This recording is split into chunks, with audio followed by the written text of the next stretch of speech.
How's it going, everyone? Austin Honecker here. I just wanted to come on here for a while and give him a review for All Elite Wrestling's AEW Dynamite from 2 nights ago, which was March 31st, 2021. I gotta say, it was awesome from start to finish. For the matches, match 1, it was Christian Cage versus Frankie Kazarian. That was a great match, but the ending to it, Christian Cage went over with the kill switch.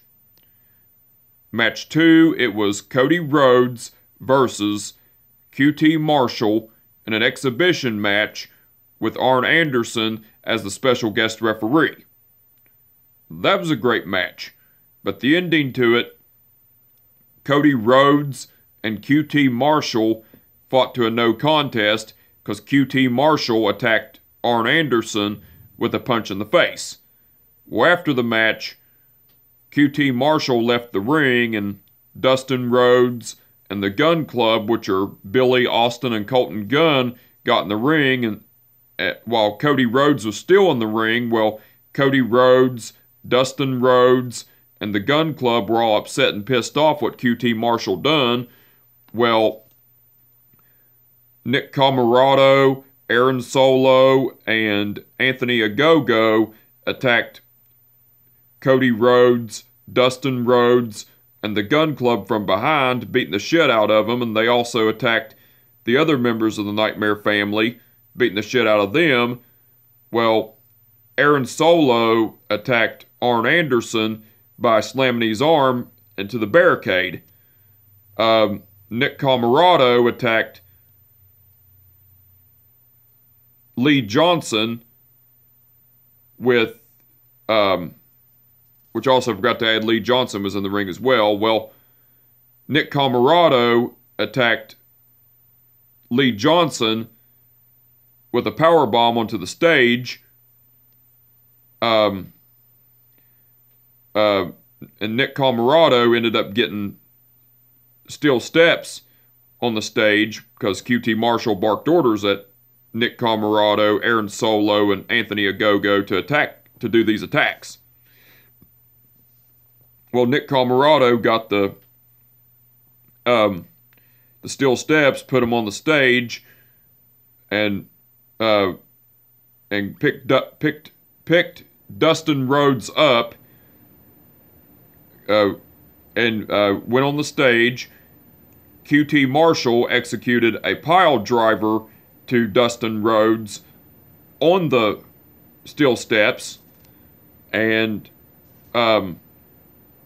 QT Marshall barked orders at Nick Comoroto, Aaron Solo, and Anthony Ogogo to attack Cody Rhodes. Well, Aaron Solo and Nick Comoroto held Cody Rhodes down. Anthony Ogogo attacked Cody Rhodes with the punch in the stomach. Then all three men, Anthony Ogogo, Aaron Solo, and Nick Comoroto, hauled Cody Rhodes out on the stage, and Cody Rhodes' head was on the steel steps, and QT Marshall was getting ready to attack Cody Rhodes with the steel chair, but Red Velvet came out to reason with QT Marshall, and so QT Marshall backed off, and QT Marshall, Aaron Solo, Nick Comoroto, and Anthony Ogogo all left and went backstage, while Red Velvet was tending to Cody Rhodes, which all that was cool. Match 3, it was Jon Moxley versus Cesar Bononi. That was a great match, but the ending to it, Jon Moxley went over with the rear naked choke. Match 4, it was Kenny Omega and the Good Brothers, which are Doc Gallows and Carl Anderson, versus Laredo Kid and the Lucha Brothers, which are Rey Fenix and Pena El Cerro Miedo. That was a great match, but the ending to it, Kenny Omega and the Good Brothers went over because Kenny Omega pinned Laredo Kid with the One-Winged Angel. Well, after the match, while Kenny Omega, the Good Brothers, and Don Callis were celebrating, John Moxley came out and stared down Kenny Omega, the Good Brothers, and Don Callis. And the Young Bucks, which are Matt and Nick Jackson, came out, and so John Moxley and the Young Bucks entered the ring, and Kenny Omega, the Good Brothers, and Don Callis retreated, which that was cool. Match 5, it was The Bunny and Nyla Rose versus Ty Conti and Hikaru Shida. That was a great match, but the ending to it, The Bunny and Nyla Rose went over because The Bunny pinned Ty Conti with the Down the Rabbit Hole. And match 6, it was Chuck Taylor and Orange Cassidy versus Kip Sabian and Miro in an Arcade Anarchy match. That was a great match, but the ending to it, Chuck Taylor and Orange Cassidy went over because Chuck Taylor pinned Kip Sabian with the running power slam off the stage onto a table. And after the match, well, as you know, during the match, Chris Statlander returned and attacked Penelope Ford, laying her out with a Michinoku driver on the stage on a table, and Trent returned, coming out of his mom Sue's van, and Trent laid Miro out with a spear through a table. Well, after the match, the Best Friends, which are Trent and Chuck Taylor and Orange Cassidy, celebrated with the hug and the thumbs up, and Chris Statlander got in the ring, and then all three men and Chris Statlander, you know, Trent, Chuck Taylor, Orange Cassidy, and Chris Statlander all embraced a hug, which that was cool. But besides the besides the matches, Sting and Darby Allin cut a promo, and Darby Allin was pretty much talking shit about Matt Hardy, saying that Matt Hardy knows that he's broken down and don't have what it takes anymore, and how he used to show everybody respect, but now he buys everybody's respect with his money, and talking about how money don't. Darby Allin was also talking about how money don't mean shit to him, how Matt Hardy's money don't mean shit to him, and all that. And it's pretty much talking shit about him, which that was cool. Let me see. Jade Cargill cut a promo on Red Velvet, talking about how she was going to beat her ass and everything, which that was cool. Scorpio Skye and Ethan Page cut a promo about how they've been treated like shit in AEW, and how they were gonna start taking matters into their own hands, and saying that it was going to start on Monday on AEW Dark Elevation when they face off against the Sydal brothers, which are Matt and Mike Sydal and everything, which that was cool. Dasha Gonzalez interviewed Red Velvet. Well, but you know, that was cool. The promo with Scorpio Sky and Ethan Page was cool. But anyway, Dasha Gonzalez interviewed Red Velvet. And Dasha Gonzalez was pretty much asking Red Velvet about going to the aid of Cody Rhodes. And Red Velvet was saying she had to and everything. Well, before she got the chance to keep talking, Jade Cargill attacked Red Velvet from behind, beating the shit out of her, and threw her into some boxes and everything. and Jade Cargill was talking shit towards Red Velvet, which that was cool. John Moxley cut a promo on how he was pissed off that his best friend Eddie Kingston was on the shelf, and how he was still itching and hurting from the exploding barbed wire death match against Kenny Omega for the AEW title at Revolution, and talked about how AEW put him in a match against Cesar Bononi, and John Moxley was pretty much talking about how Cesar Bononi could be money, but after facing him, he was going to get killed and everything, which that was cool. Team Taz, which are Team Taz, which are Taz, Brian Cage, Ricky Starks, Powerhouse Hobbs, and Hook, all cut a promo. Well, Taz was pretty much saying that everything in Team Taz was fine in Team Taz. Well, Ricky Starks asked Taz if he could have a minute. Well, Taz let Ricky Starks talk. Well, Ricky Starks was pretty much talking about how it felt like it felt like old times with Team Taz. You know, the victory of that Team Taz got over the three local competitors. The victory that they got against Sage Scott, Jake St. Patrick, and Chandler Hopkins. Well, Ricky Starks was talking about that victory on AEW Dark against those three, how it felt like old times, and Ricky Starks was asking Brian Cage his thoughts on it. Well, Brian Cage told Ricky Starks that maybe if he tagged him in earlier, maybe if Ricky Starks would have tagged him in and got the win earlier, then it would have been better. Well, Brian Cage and Ricky Starks were getting ready to get into it, but Taz got in between Brian Cage and Ricky Starks and had him sit down.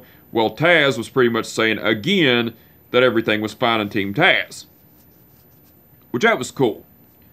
MJF was in the locker room with the rest of the Pinnacle, which are Wardlow, Shawn Spears, Dax Harwood, Cash Wheeler, and Tully Blanchard, and MJF was talking about how he promised the Pinnacle a gift, and talked about how they got a new stylist, and then talked about, that's what MJF was saying that they got a new stylist, and then MJF was talking about how the dump of the locker room needed cleaned up, and they were going to start with the bathroom, but MJF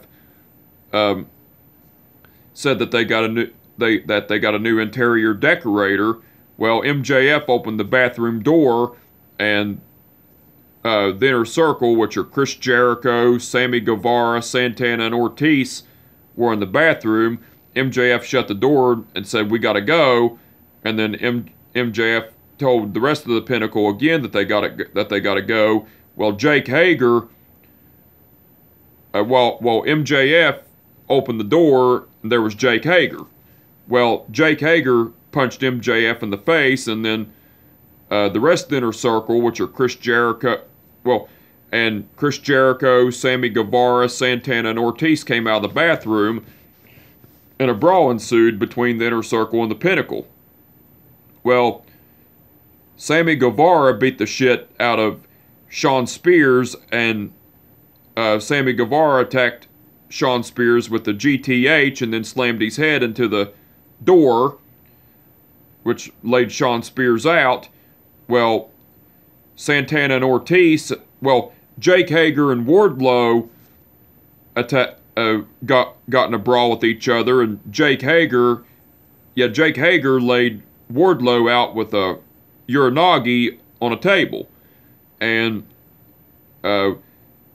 Santana and Ortiz laid out, beat the shit. Well, Santana and Ortiz were brawling with Dax Harwood, Cash Wheeler, and Tully Blanchard, and they beat the shit out of them. Well, Ortiz knocked Cash Wheeler out into the ice tub, and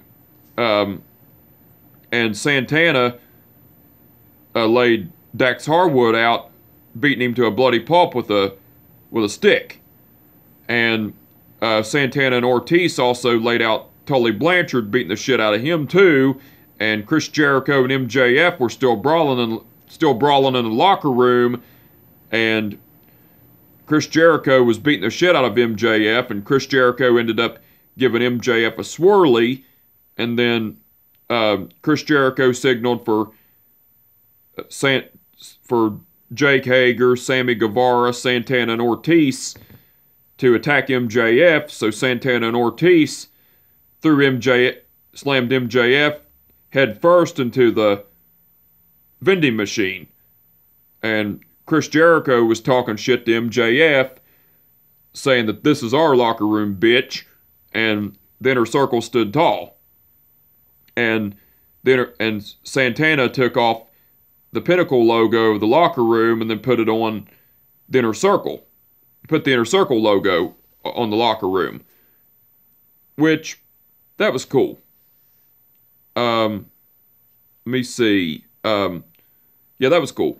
Well, anyway, Alex Marvez interviewed the Young Bucks, which are Matt and Nick Jackson, and Alex Marvez was asking why they wouldn't join Kenny Omega last week and everything. Well, Matt Jackson was talking about how he didn't want to talk about it anymore, and then Don Callis came along, and Nick Jackson was mouthing off to Don Callis, but Don Callis was pretty much telling Nick Jackson to let the adults talk.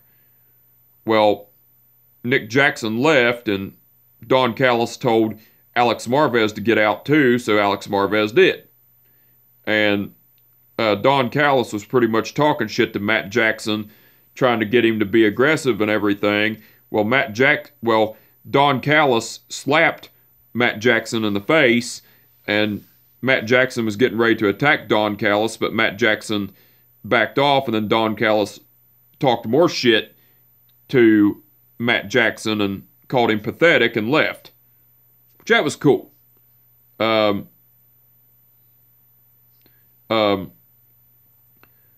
Rebel interviewed Britt Baker and was asking about AEW Dark Elevation and everything, and talking about Thunder Rosa and everything as well. Well, Britt Baker was talking about how AEW Dark Elevation was a great platform for everybody to get their wins and losses up, and talking about Thunder Rosa having that big win against her in the unsanctioned Lights Out match, but sadly that don't count, and because where it was unsanctioned and everything, and talked about how Thunder Rosa will be able to get her win-loss record back up and everything, and Britt Baker was pretty much putting herself over and everything as well, which that was cool. And trying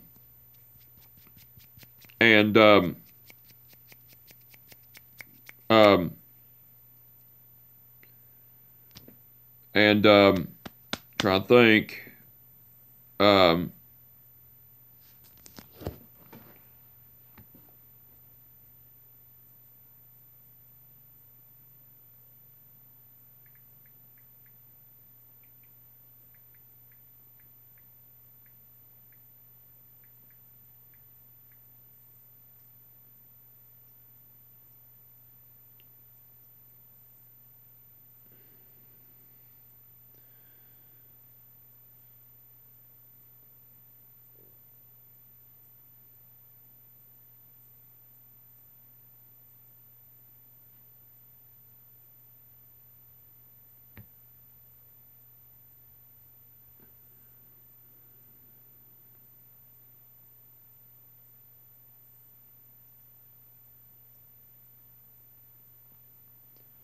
Sorry. Well, and also the Jurassic Express, which are Jungle Boy, Luchasaurus, and Marco Stunt, cut a promo, and Jungle Boy was talking about how Bear Country, where Bear Country have twice tried to throw Marco Stunt around, and Luchasaurus was going on about it as well, and everything, and then Marco Stunt had a tattoo of King Kong on his arm, and Luchasaurus got all pissed off and left, and so did Jungle Boy, and Marco Stunt ended up leaving.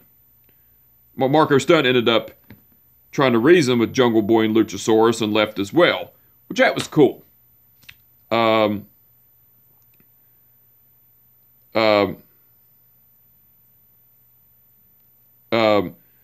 But besides all that, Jim Ross, Tony Schiavone, and Excalibur done commentary throughout the whole show. They done awesome as usual. And Don Callis done guest commentary along with Jim Ross, Tony Schiavone, and Excalibur during the match between Kenny Omega and the Good Brothers versus Laredo Kid and the Lucha Brothers.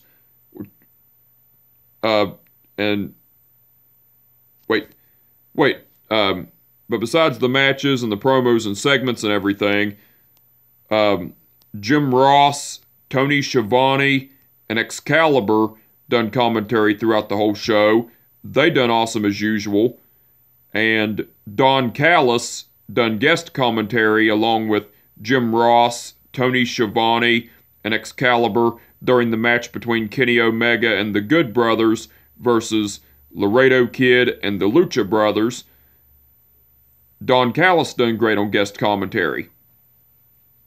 The referees for the event were Rick Knox, Paul Turner, Bryce Remsburg, and Arn Anderson. The referees for the event were Rick Knox, Paul Turner, Bryce Remsburg, and Aubrey Edwards. But Arn Anderson was a special guest referee in one of the matches. Well,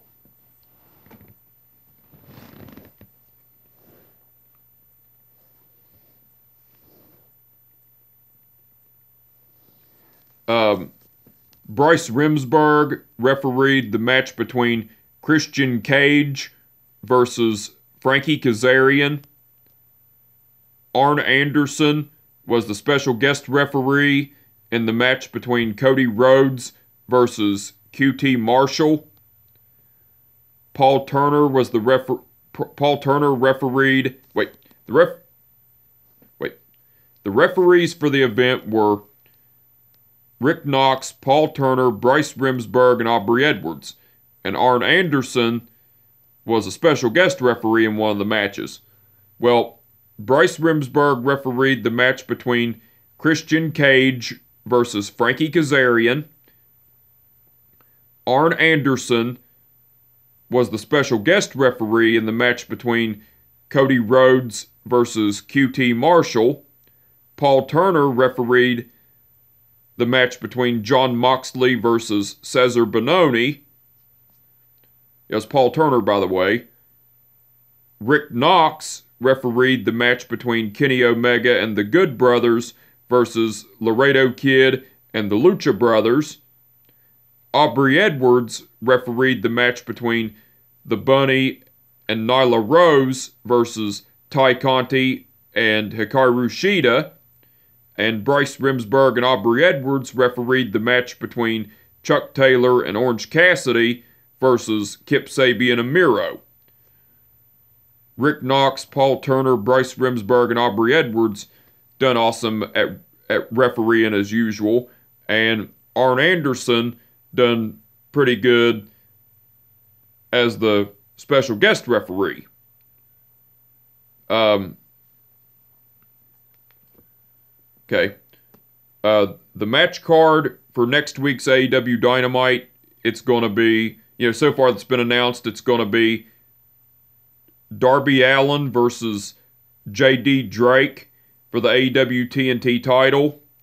Jon Moxley and the Young Bucks, which are Matt and Nick Jackson, versus Kenny Omega and the Good Brothers, which are Doc Gallows and Carl Anderson.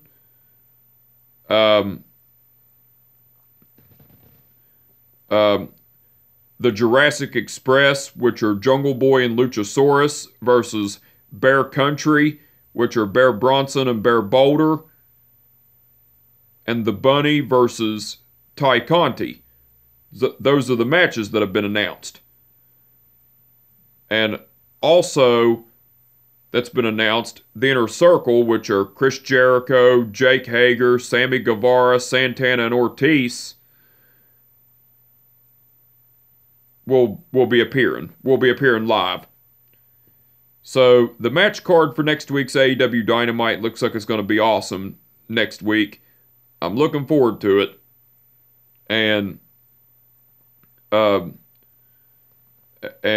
But anyway, I just wanted to come on here for a while and give my review for All Elite Wrestling's AEW Dynamite from 2 nights ago, which was March 31st, 2021. Like I said, it was awesome from start to finish. And with that being said, my name is Austin Honecker, and I will catch your Wait a minute. I just wanted to come on here for a while and give my review for All Elite Wrestling's AEW Dynamite from 2 nights ago, which was March 31st, 2021. I gotta say, it was awesome from start to finish. I really enjoyed it.